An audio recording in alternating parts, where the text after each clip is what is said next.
My name is Janet Gathers. I am a advanced level yoga teacher. My first yoga teacher training was at Epic, of course, which is why I'm doing this Epic interview. I did my second training here in Tampa. I am a personal trainer. I am a level 2 Reiki. I'm also an ordained minister. I'm not out here preaching and doing scripture. I actually got it as a caveat to my Reiki, and now I of course can do like house blessings and commitment ceremonies and marry people, especially those that may have a harder time getting married, like those in like the LGBTQIA plus. I think that's all of them community. But anyway, so yeah, I run Get House Fitness. I'm also known as She Gathers Wellness online, and I kind of got into this arena after I went on a journey to lose 100 pounds back in 2010-11, and my formal education is business management and administration. So I left HR management to start my business, Get House Fitness. I started my yoga journey when I was losing weight because I was too afraid to like go into a gym or do much outside because of course I was overweight, and as much as media drills into people that are overweight, you also have your own programming and family and friends or whomever else that is telling you what you need to do with your body and your life. So I started with DVDs so I could do it in the privacy of my own home. And I wear yoga and Pilates DVDs, and then I added on, started walking, started going to the gym, and then my life kind of went into the personal training arena as I started losing weight and shaping my body with cardio and resistance training. But here we are, sometime later, answering questions as a postgraduate of the Epic program. So when I got asked to do this, I was like, yeah, of course, send me the questions, I'll do it. And I got the questions, and the first question stumped me. Stumped me. And you're probably like, what is this question? If you don't already know what the questions are, you're probably like, what in the heck is this question? The question just reads, what is the biggest takeaway from your YTT experience?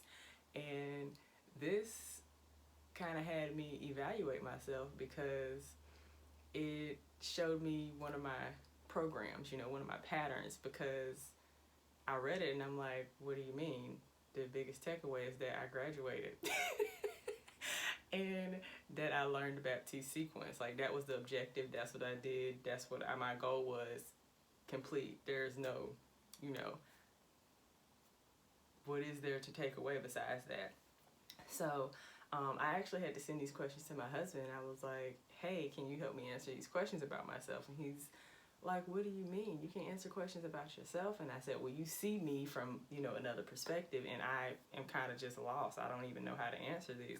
So I guess I would say my biggest takeaway, besides actually graduating successfully and learning the sequence, is it being a foundation or a platform or one of the steps in the rung of the ladder of my life to help me peel back a layer, because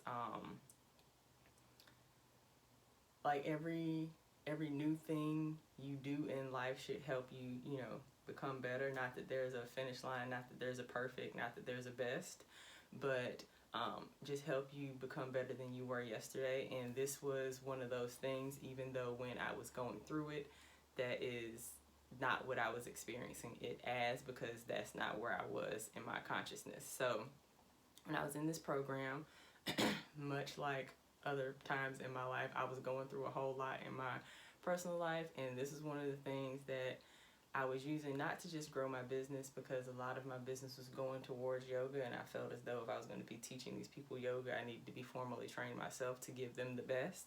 But just check that box off. Something, I need to do this. I need to do it successfully. I need to do it the best I can. And that was what the experience was for me at the time.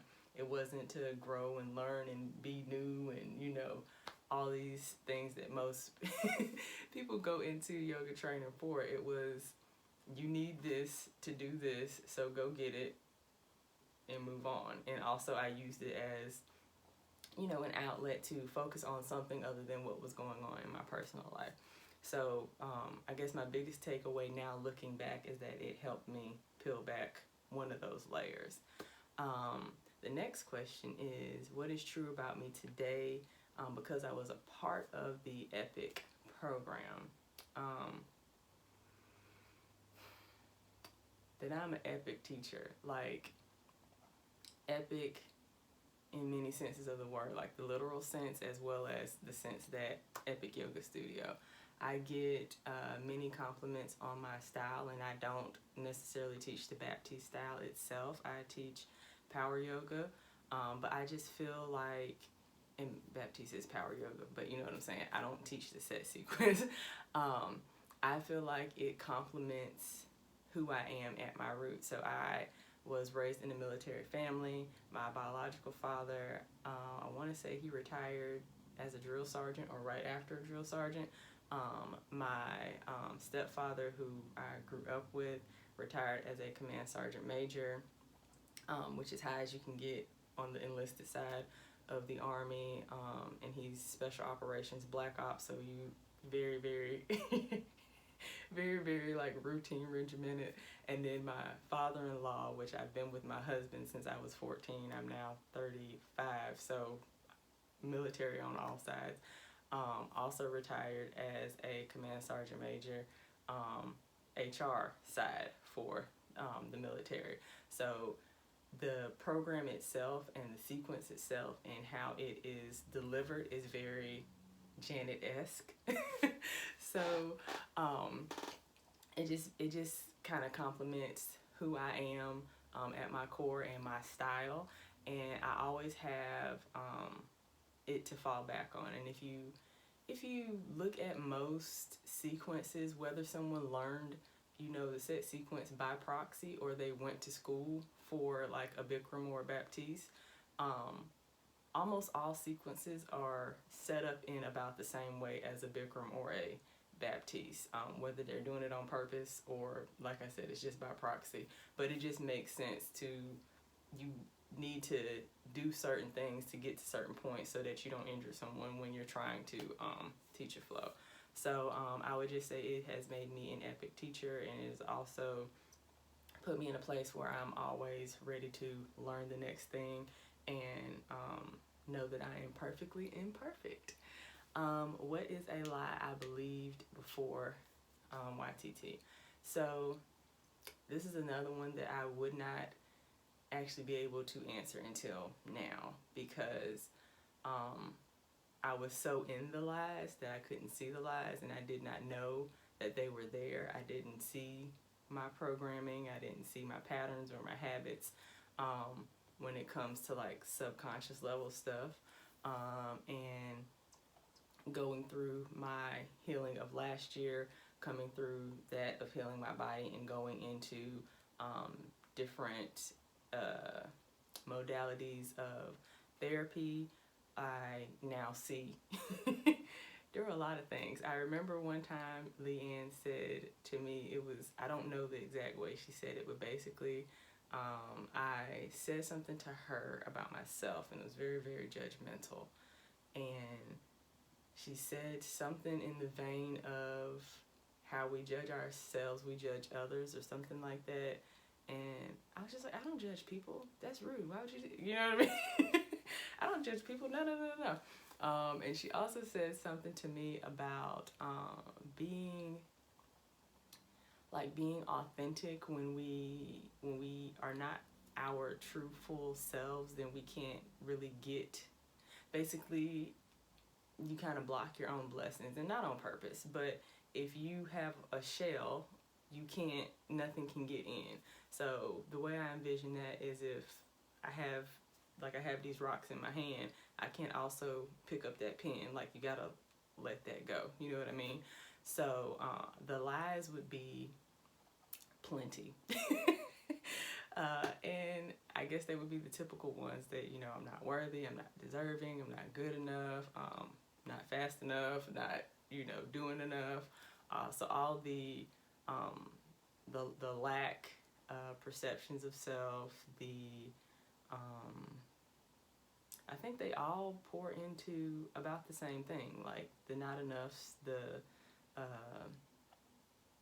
fear-based things, and from having traumas in your life, just having to wear a mask, and not that you're doing it on purpose and not because it's coronavirus, but just wearing the mask to get through life, to protect yourself, because you had to build up all these walls to get to the next thing. And then after a while, all the things you've been doing to protect yourself and to get you to the next things, because you can have the mask on and be very successful, because a lot of people got to their success because of the mask, you know what I mean? But at a point, the mask gets too heavy and there will be friction somewhere, and it will have to come off, whether it is in your health, whether it's in your relationships or in your business.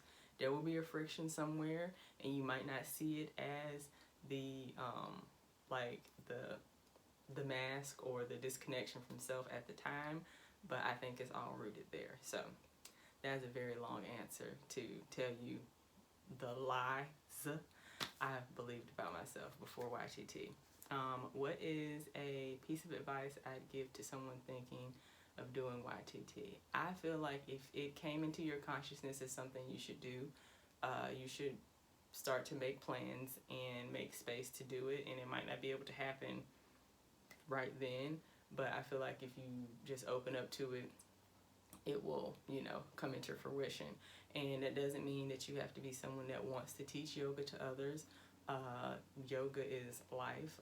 So I feel like if it is brought to you and into your awareness that, you know, that might be interesting to me, for whatever reason, it's that thought came to you, so you need to make space for it, because it is going to be a stepping stone for something else, because you can use the things you learn in a good yoga program in life. So in your business, in your relationships, just even eating more mindfully, or in your meditation practice, or raising your kids, or being a calmer person when you communicate, and all kinds of things. So it will pour into all facets of your life, so you don't need or have to want to be a yoga teacher to do a program like this. So I feel like if you are thinking about it, go ahead and make space for it, and just let things start to happen so that it can come into your reality.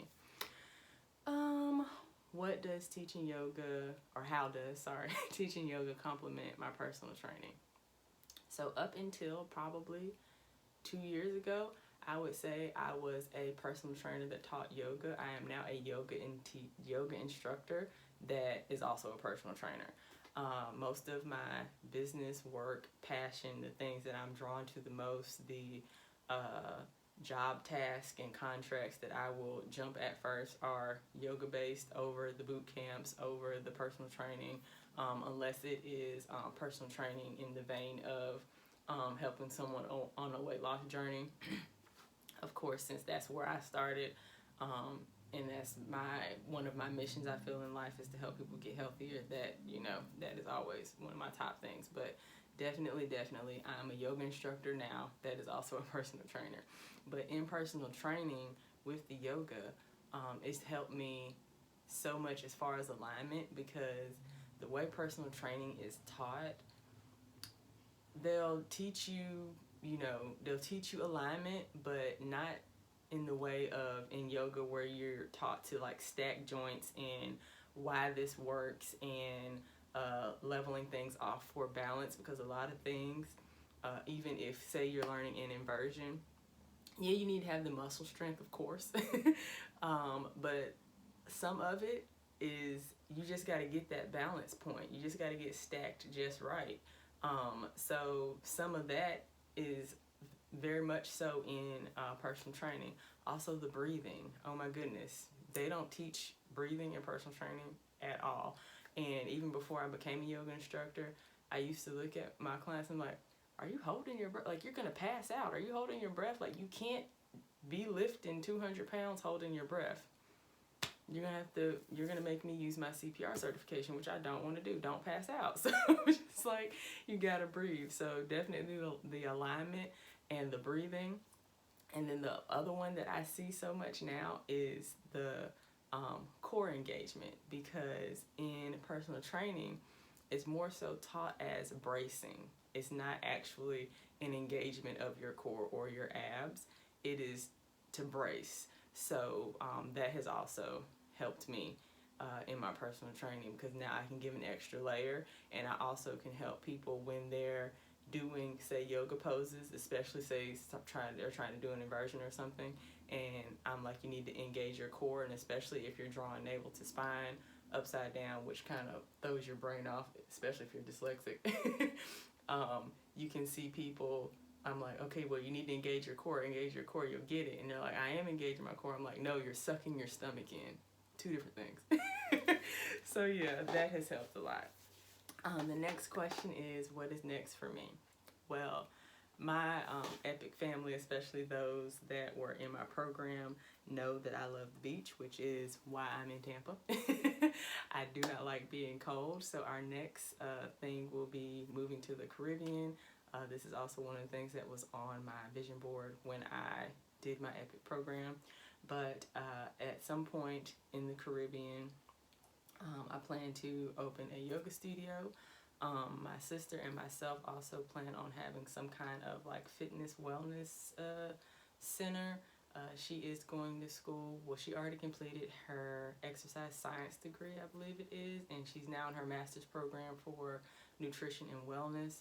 So together with all the modalities I like, which we would call the woo-woo stuff most people would call, and then all of her science-based things, and putting those together like that is going to be dynamic. So I'm excited for that. So we're going to have a some kind of fitness center, holistic wellness situation. If you follow me on Instagram or Facebook, you know I love to cook vegan food. And my husband does as well. So we also have plans to open some kind of vegan cafe, juice bar, smoothie situation. And then lastly, actually it's not lastly, stop, that's not lastly. Then also we plan to open some kind of like plant nursery or shop. So there's also that.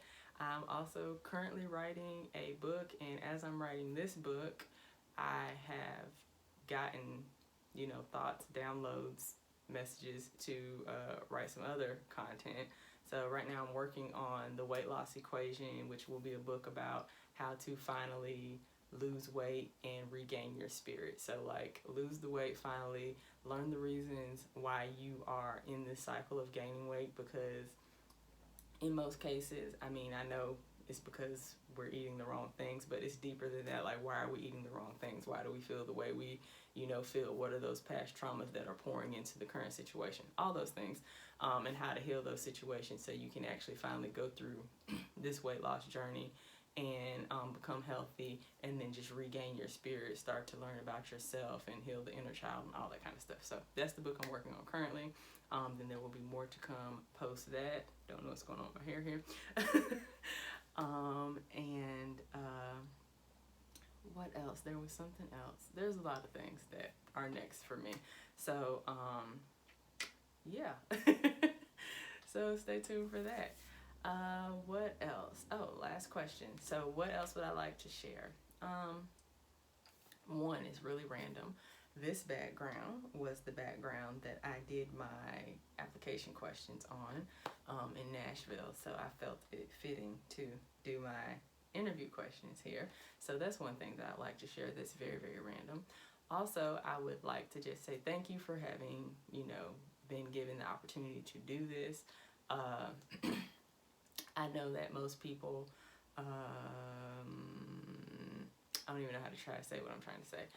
I know that most don't think about it, that aren't, most people who don't think the way that a lot of the people are showing up in the world right now don't know how hard it is for a person like myself. And when I say a person like myself, I mean a African American woman, to find a yoga home. It is something that in the African American community, yoga is kind of still new. It's kind of otherworldly and weird and strange and black sheep, and so it's not, we don't have a big community of us. And then to find a studio when you're usually going to be the only one of you where you feel comfortable is oftentimes hard. But when I made it to Epic, I did not feel out of place. Leanne has cultivated a community of people that is very accepting, and she didn't put up with the foolishness, so so that is pretty awesome. You will be spoken to when you come in. Like, if you are new and you're trying to set up your mat, like, people are going to help you. I've been to studios where besides the person that's checking you in at the front desk, no one is going to look at you, no one's going to speak to you, no one's going to ask you how you're doing, nobody's going to ask you how your class was, nothing. And that, you know, you're going to get your practice, yeah, and you can go get your practice and have a good class and carry your butt home, but you also want to feel like you're welcome. So I appreciate that from Leanne, especially being in Brentwood. And of course, again, if it's not something that you had to deal with, it's another thing you probably wouldn't think about. Brentwood, to others, Brentwood might be a place that's like, yeah, no, we're not going to Brentwood. Why would we go there? And it took me forever to start going to Epic because it was in Brentwood, and I was like, yeah, there's no way I would ever fit in at this studio. And then one day I was just like, screw it, go. And then I never left. So I just want to share that I appreciate being welcome there and being a part of the community that is welcoming of everyone. I think that is it. And how long? I've spoken for 22 minutes, so that's awesome. Yeah, that's it. Thank you so much for listening. If there's anything anyone ever needs from me, whether it is my current Epic family or a person who is considering a program, or someone that I didn't get to meet while I was there, if you have any questions, please feel free to contact me. The people at the studio, my homies, will give you my information or some way to connect with me online, and I will definitely do my best to get you what you need. I appreciate you all. Thank you, thank you, thank you. Namaste. Peace out.